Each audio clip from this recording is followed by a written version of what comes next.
زرنی جھولے نور کا علم، اور ہر طرف زرنی سجائی ہوئی تھی. آپ لوگ دیکھیں گے کہیں بھی کوئی خوشی کا پروگرام ہوتا ہے، شادی بیاہ کا ہوتا ہے، تو سجاوٹ جو کی جاتی ہے اوپر کی طرف سے اس کو زرنی کہہ رہے ہیں. زرنی جھولے نور کا، اور وہ زرنی اتنی سجی ہوئی تھی کہ وہاں پہ نور کا علم تھا، پوری قندیل وغیرہ لگی ہوئی تھی، سجاوٹ کا سامان لگا ہوا تھا، تو اس سے نور کا عالم ہو رہا تھا، پورا نورانی روشن نظر آ رہا تھا. میلوں تک وہ چم چم چم چم، اور میلوں تک وہ چمکتا ہوا دکھائی دے رہا تھا. آگے شاعر کیا کہتے ہیں؟ پر تھا مسجد پہلوئے مسجد جامع. جامع مسجد جہاں پہ جمعے کی نماز ہوتی ہے اس مسجد کو جامع مسجد کہا جاتا ہے.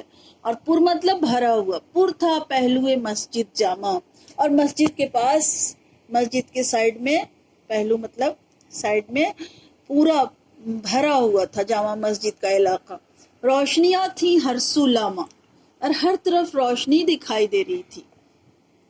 کوئی نہیں تھا کسی کا سامع، اور کوئی کسی کا سننے والا نہیں تھا. سب کے سب تھے دید کے تامہ، اور سب کو کیا تھی؟ سب کو دیکھنے کی خواہش تھی، طلب تھی. سب چاہتے تھے کہ سجے ہوئے دربار کو دیکھیں. اگلے شعر میں شاعر کہتا ہے سرخی سڑک پہ کٹتی دیکھی. سرخی کیا ہوتی ہے؟ وہ اینٹیں وغیرہ کا چورا، وہ اس کو جو اینٹیں چھوٹے چھوٹے اینٹیں وغیرہ ہوتے، اینٹ وغیرہ ہوتی ہیں، اس پہ چھوٹا چھوٹا کوٹا جاتا ہے، اس کو کٹتی دیکھی، اسی کو کٹتا کہا جا رہا ہے. آج کل کے زمانے میں آپ لوگ کو نہیں سمجھ میں آئے گا، اس لیے کہ اب تو رولر وغیرہ بڑی بڑی مشینیں ہیں جو سڑک پہ کٹ سب کو برابر کر دیتی ہیں، لیکن پہلے ہاتھوں سے کٹی جاتی تھی اور سڑک بنائی جاتی تھی. سرخی سڑک پہ کٹتی دیکھی، سانس بھی بھیڑ میں گھٹتی دیتی. وہاں اتنی بھیڑ تھی کہ کچھ لوگوں کی سانس بھی گھٹ رہی تھی. آتش بازی چھٹتی دیکھی، وہاں پہ آتش بازی چھوٹ رہی تھی. آتش بازی آپ لوگ سب سمجھتے ہیں، پٹاخہ وغیرہ وہاں پہ چھوڑا جا رہا تھا. لطف کی دولت لٹتی دیکھی. لطف مطلب انٹرٹینمنٹ، لطف، مزہ ہے نا. تو وہاں پہ لوگوں کو بہت مزہ آ رہا تھا. اس کی دولت وہاں پہ یعنی بہت مزہ آ رہا تھا، مزے کی دولت وہاں تھی. چوکی ایک چولکھی دیکھی. اتنی اچھی چوکی تھی جو 4 لاکھ کی تھی. بہت اچھی چوکی تھی، اتنے کی ایسی تھی جو 4 لاکھ کی تھی. خوب ہی چکی پکی، اور خوب چکی پکی ہوئی چوکی دیکھی. ہر سو نعمت رکھی دیکھی. ہر سو مطلب ہر طرف نعمت رکھی ہوئی تھی. شہد اور دودھ کی مکھی دیکھی. شہد اور دودھ دونوں کی مکھی بھی وہاں دکھائی دی. دودھ کی مکھی اور شہد کی مکھی دونوں الگ الگ مکھیاں ہیں، جانتے ہیں آپ لوگ. تو یہ دونوں چیز وہاں موجود رہی ہوں گی، تبھی یہ دونوں مکھیاں نظر آ رہی تھی. ایک کا حصہ منو سلوا. منو سلوا کسے کہتے ہیں؟ منو سلوا ایک لذیذ کھانا ہے جو آسمان سے نازل ہوا تھا. تو ایک کا حصہ منو سلوا، ایک کا حصہ تھوڑا حلوہ. اور ایک کے حصے میں منو سلوا آیا، جنتی کھانا، اور ایک کا حصہ تھوڑا حلوہ، اور ایک کے حصے میں تھوڑا سا حلوہ آیا. ایک کا حصہ بھیڑ اور بلوا، اور کسی کے حصے میں بھیڑ اور بلوا آیا. بھیڑ آپ لوگ سمجھ رہے ہیں، بلوا مطلب ہنگامہ. میرا حصہ دور کا جلوہ، اور شاعر کے حصے میں کیا آیا؟ صرف دور سے دیکھنا. جلوہ مطلب دکھاوا. آپ لوگوں کو یاد رہنے کے لیے میں بتا دوں کہ آپ لوگوں نے اسکول میں پروگرام کیا تھا، اس میں گانا بج رہا تھا، فیشن کا ہے یہ جلوہ. جلوہ مطلب نمائش، دکھاوا، ہے نا. یہ مثال میں نے اس لیے دی کہ آپ لوگوں کو یاد رہے گا جلوہ کا مطلب کیا ہوتا ہے.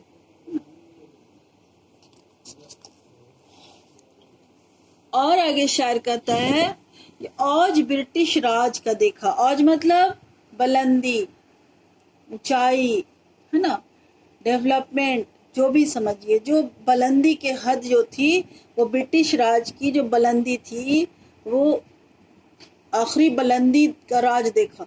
پر تو تخت و تاج کا دیکھا، اور تخت و تاج کی پرت وہاں دیکھی. رنگ زمانہ آج کا دیکھا. وہاں شاعر نے اس زمانے کے لوگ کا حال دیکھا، رنگ دیکھا، ویسا زمانہ دیکھا، رخ کرزن مہاراج کا دیکھا. اور کرزن مہاراج جو وہاں آئے تھے، کہا نا لارڈ کرزن کو، تو مہاراج راجا کو ہندوستانی زبان میں مہراج کہتے ہیں. تو رخ کرزن مہاراج کا دیکھا، کرزن مہاراج کا چہرہ دیکھا، رخ مطلب چہرہ. تو شاعر نے کیا دیکھا؟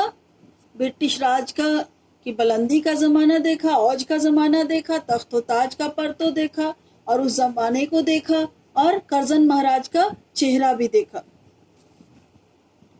اس کے بعد سے شاعر کہتا ہے پہنچے پھاند کے 7 سمندر. یہ انگریز لوگ کہاں سے آئے تھے؟ یہ یورپ سے ہندوستان آئے تھے اور یہاں آ کے حکومت کر رہے تھے ہندوستانیوں پر. تو پہنچے پھاند کے 7 سمندر، 7 سمندر پھاند کے، اتنی دور سے یہ ہندوستان پہنچ گئے تھے. تحت میں ان کے 20 بندر، ان کے تحت میں، ان کے انڈر میں 20 بندر تھے. بندر کس کو کہا جا رہا ہے؟ وہاں پہ یہ جانور والا بندر نہیں تھا، جو ان کے ماتحت لوگ تھے، جو ان کے انڈر میں کام کرنے والے آفیسر تھے، بڑے بڑے لوگ تھے جو ان کے انڈر میں کام کر رہے تھے، ان کو شاعر بندر کر رہا ہے. اس سے پتہ چلتا ہے کہ شاعر کو ساری خوبی کے ساتھ ساتھ انگریزوں کے ماتحت جو ہیں وہ بندر کی طرح نظر آ رہے تھے. کیوں؟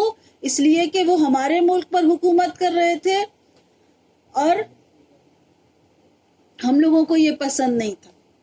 لہٰذا وہ ان کے آفیسرز کو، ان کے تحت میں کام کرنے والے بڑے بڑے جو عہدیدار تھے، ان کو بندر کرا. 20 بندر ان کے انڈر میں، ان کے تحت میں کام کر رہے تھے. حکمت و دانش ان کے اندر، لیکن ان کے اندر ٹیکنیک بھی تھی. حکمت کا مطلب ہوتا ہے ٹیکنیک، دانش کا مطلب ہوتا ہے عقل مندی. ان بندروں کے پاس حکمت و دانش بھی تھی، عقل مندی بھی تھی، ٹیکنیک بھی تھی. صحیح بات ہے، اگر انگریز بیوقوف رہتے تو کیسے ہندوستان پہ حکومت کرتے؟ وہ چالاک بھی تھے، وہ ٹیکنیک بھی جانتے تھے چالاکی کی ساری، اس لیے وہ ہمارے اوپر حکومت کرنے لگے تھے. تو شاعر کو یہ لوگ اچھے نہیں لگے، ان کو بندر کہہ رہا ہے. اپنی جگہ ہر ایک سکندر، اور جتنے ان کے آفیسر تھے وہ اپنے کو کوئی سکندر سے کم نہیں سمجھ رہے تھے. آگے شاعر کہتا ہے اوج بخت ملاقی ان کا، ساری بلندی اور سارا سب کچھ انہی کا تھا. چرخ ہفت طباقی ان کا، چرخ مطلب آسمان، ہفت طباقی، ہفت مطلب 7 اور طباقی مطلب طبق، پرت ہے نا. تو چرخ ہفت طباقی ان کا، آسمان کا 7 طبق ایسا لگ رہا تھا کہ انہی کا ہے. ہم لوگوں کے ہاں کہا گیا ہے کہ آسمان کے 7 پرتیں ہیں. ایسے اب تو سننے میں آ رہا ہے کہ سائنس بھی مان رہا ہے کہ آسمان اور بھی پرتیں ہیں آسمان کی، لیکن ہمارے ہاں بتایا گیا کہ آسمان کی 7 پرتیں ہیں. تو چرخ ہفت آسمان کی 7 پرت لگ رہا تھا کہ انہی کی ہے. محفل ان کی ساقی ان کا، انہی کی محفل تھی، اور ان کی محفل میں پلانے والا جو ساقی ہوتا ہے، اس کو جو پلاتا ہے محفل میں شربت یا شراب جو بھی، اس کو ساقی کہتے ہیں. تو محفل بھی انہی کی تھی اور ساقی بھی انہی کا تھا، انہی کے پلانے والے بھی تھے. آنکھیں میری باقی ان کا، شاعر کہتا ہے کہ وہاں پہ سب کچھ انہی کا تھا، لیکن شاعر کی آنکھیں تھیں، جو شاعر نے دیکھا باقی سب انہی کا تھا، جو دیکھ کر شاعر نے ایک نظم کی شکل میں جلوہ دربار دہلی ایک نظم بنائی، جو ہمارے سلیبس میں ہے، جو ہماری اس کتاب میں ہے، درسی کتاب میں ہے. اس کے بعد سے لاسٹ شعر ہے یہ 2 شعر. اس میں کیا کہتے ہیں؟ ہم تو ان کے خیر طلب ہیں، کہہ رہے ہیں ہم تو ان کا اچھا چاہتے ہیں. طلب مطلب چاہنا، خیر طلب اچھا چاہنا. ہم تو ان کے خیر طلب ہیں، ہم تو ان کا اچھا چاہتے ہیں. ہم کیا ایسے ہی سب کے سب ہیں. اور جتنے دیکھنے والے شاعر تھے، شاعر کے علاوہ جتنے دیکھنے والے تھے وہاں پہ دربار دیکھنے جو آئے تھے، سب کے سب اچھا ہی چاہ رہے تھے ان کا. ہم کیا ایسے ہی سب کے سب ہیں. ان کے راج کے عمدہ ڈھب ہیں، ان کے راج کے بہت عمدہ ڈھب تھے. ڈھب سمجھ رہے ہیں آپ لوگ؟ ٹھیک ہے، اچھی طرح سمجھتے ہوں گے، عام سی لینگویج. سب سامان عیش و طرب ہیں. عیش مطلب آرام، طرب مطلب عیش و طرب، آرام و آسائش کا سارا سامان وہاں موجود ہے۔ تو ہم لوگوں کی یہ نظم مکمل ہو گئی۔ اب ہم چند جملوں میں اس نظم کی سمری بتا دیں کہ اکبر الہ آبادی جب جلوہ دربار دہلی لکھتے ہیں تو کہتے ہیں کہ اکبر الہ آبادی جب لارڈ کرزن آئے اور انہوں نے جمنا ندی کے کنارے اپنا دربار سجایا تو دربار کی کیا حالت تھی، وہاں پہ سجا ہوا دربار تھا اور اس سجے ہوئے دربار کو دیکھنے لیے کافی بھیڑ جمع ہوئی تھی، اور اکبر الہ آبادی کو بھی شوق ہوا، یعنی شاعر کو بھی شوق ہوا کہ جا کے دربار کو دیکھیں تو کیا کیا دیکھا، وہی بتایا ہے کہ وہاں گورے کالے ہر طرح کے لوگ تھے، خیموں کا جنگل لگا ہوا تھا، ایسا لگ رہا تھا کہ جنگل میں منگل منایا جا رہا ہے۔ اب بہت سارے خیمے تھے اور خیموں پہ سے ہر خیمے سے سڑکیں لگی ہوئی تھیں، ہر کمپ لگا، ہر طرف پمپ سے پانی جاری تھا، نور کی موجیں تھی، وہاں پہ ڈالی میں نارنگی اور محفل میں سارنگی دیکھی، ہاتھی دیکھے، بھیڑ بھاڑ دیکھے، لوگوں کو بھیڑ میں جھٹکا کھاتے ہوئے دیکھا، اور جامع مسجد کے پہلو پورا بھرا ہوا تھا، ہر طرف روشنیاں تھیں، سرخی سڑک پہ کٹ رہی تھی، کسی کی سانس گھٹ رہی تھی، کسی کو منو سلوا ملا، کسی کو تھوڑا حلوہ ملا، کسی کو بھیڑ اور بلوا ملا، اور شاعر کو کیا ملا دیکھنے کو؟ تو شاعر کو دور کا جلوہ صرف دیکھنے کو ملا، یہ نظارہ صرف دیکھنے کو ملا۔ اور اس طرح سے شاعر جو ہے لارڈ کرزن کے دربار کو کی سجاوٹ بتاتے ہیں، اور اس طرح یہ نظم ختم ہوتی ہے۔ بیٹا 2 منٹ ہم بس کوشچن بتا دیں کہ سر میں شوق کا سودا دیکھا سے کیا مراد ہے؟ سر میں شوق کا سودا دیکھا سے مراد ہے یہ ہے اشتیاق، دماغ میں خیال آنا۔ جلوہ دربار دہلی، دربار کا جلوہ دیکھا، خیموں کا ایک جنگل۔ اس مصرے میں شاعر کس منظر کی عکاسی کر رہا ہے؟ جنگل میں چونکہ بے شمار درخت ہوتے ہیں، کچھ ایسا ہی حال خیموں کا تھا اور دور تک خیمے لگے تھے، بکثرت خیمہ دیکھ کر شاعر کو جنگل کا خیال آ رہا ہے۔ میرا حصہ دور کا جلوہ آپ کو بتا چکے ہیں، لیکن ایک بار اور بتا دیتی ہوں کہ چونکہ شاعر نے دور سے نظارہ کیا اور قریب سے دربار دہلی کا مشاہدہ نہ کر سکا، نزدیک سے نہیں دیکھ پایا دربار دہلی، اس لیے وہ کہتا ہے کہ میرا حصہ دور کا جلوہ، دور سے ہی اس نے دربار کو دیکھا۔ اس طرح سے شاعر ساری چیزوں کو بیان کرتا ہے۔ اور بند کے آخری لفظ میں آخری میں کیا کہتا ہے یہ آپ لوگ اچھی طرح سے جان رہے ہیں۔ کمپ، پمپ، لمپ، جمپ، یہ چاروں انگریزی کے لفظ ہیں۔ کیمپ اور پمپ اور لیمپ اور جمپ یہ سب انگریزی کے لفظ ہیں۔ اس کو کیا کہیں گے؟ قافیہ۔ اور اس کے بعد جو لفظ آتا ہے کمپ سے جاری، پمپ سے جاری، لمپ، نور کی موجیں لمپ سے جاری ہے نا، تو یہ جاری لفظ کیا ہے؟ یہ ردیف ہوا، اور اس کے ردیف کے پہلے جو الفاظ آ رہے ہیں وہ قافیہ ہوا۔ ٹھیک ہے بیٹا، اگلا چیپٹر ہم لوگ محمد اقبال حقیقت حسن پڑھیں گے۔ ٹھیک ہے، بائے۔